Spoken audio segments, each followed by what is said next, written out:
Canada has now become a fascistic country under this Trudeau. You saw what it did to the truckers. And this is the problem with pure democracy, or as some of you call it, populism. We're not populists. We're constitutional conservatives. We believe in republicanism, little r. We don't believe in a parliamentary system where people vote and the majority wins every time. Direct voting was only held for the House of Representatives in this country, although now they screwed it up and we do it for the Senate.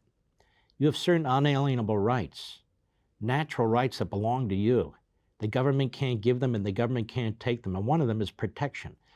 One of them is hunting. Feed yourself or just because you want to. The right to bear arms is in the Second Amendment, not the Ninth Amendment, not the Eighth Amendment. It's a crucial right, a crucial right.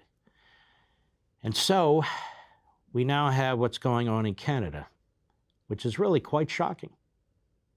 Go. And before we're joined by our next guest, I want to consider how a real democracy actually handles gun issues and changes to gun laws. First, we're not a democracy. We're a constitutional republic, and that's intentional. Go. Consider what Canadian Prime Minister Justin Trudeau had to say about guns in Canada. Listen to this. 2 years ago, our government banned 1,500 models of assault-style weapons, including the Ruger Mini 14 used at Polytechnique and the AR-15. Why? I'm quite serious. Part of the problem here is many of these people don't even know how these weapons work or what they are. The AR-15 is a rifle. You pull the trigger and it expends a bullet. That's how every single rifle works. Every single legal rifle works. They're called semi-automatic, not automatic. Automatic would be you pull the trigger and bullets keep shooting and shooting and shooting and shooting. You want one of those weapons? You got to go to the Treasury Department and you're very unlikely to get them. There's so few of them. They're called machine guns and guns of that sort. Almost nobody has them. But that was past half a century ago.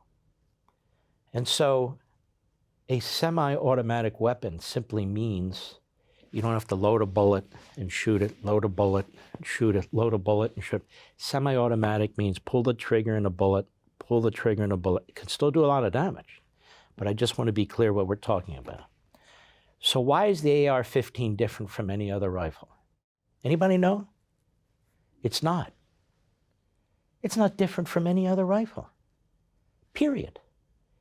And in fact, the civilian AR-15 is so commonplace as a rifle, the military would never use it.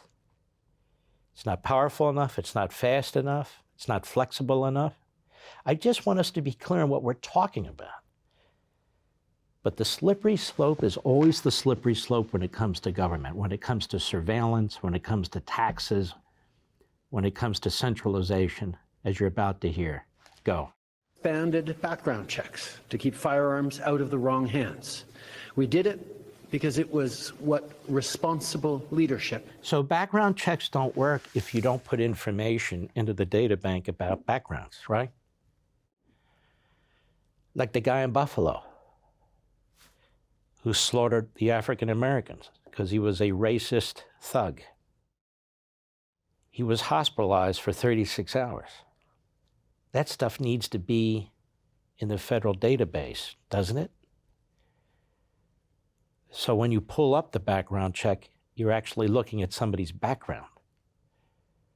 So it's not a matter of putting in place a background check. It's a matter of putting stuff in there and being able to manage it. Go ahead. Required us to do. And now, as we see gun violence continue to rise, it is our duty to keep taking action. So today, we're moving forward. We're introducing legislation to implement a national freeze on handgun ownership.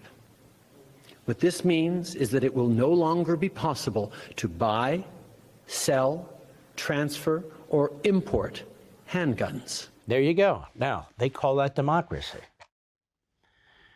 One party has temporary control. They barely held on. They had to have joint parties get together to give a majority to him in these parliamentary type systems. More pure democracy, if you will. And so they've decided no guns for anybody, period. Ladies and gentlemen, in our country, they attack the cops. They issue executive orders limiting what the cops can do.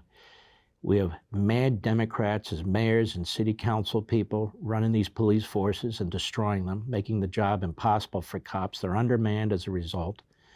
Police aren't sure what to do. They don't want their lives destroyed and their families destroyed, and then they want to disarm you. That's what they're doing in Canada. That's what they'll do here. Trust me on this. I know what the hell I'm talking about. That's why I'm not a populist. I'm a constitutional conservative. For more, sign up for Levin TV.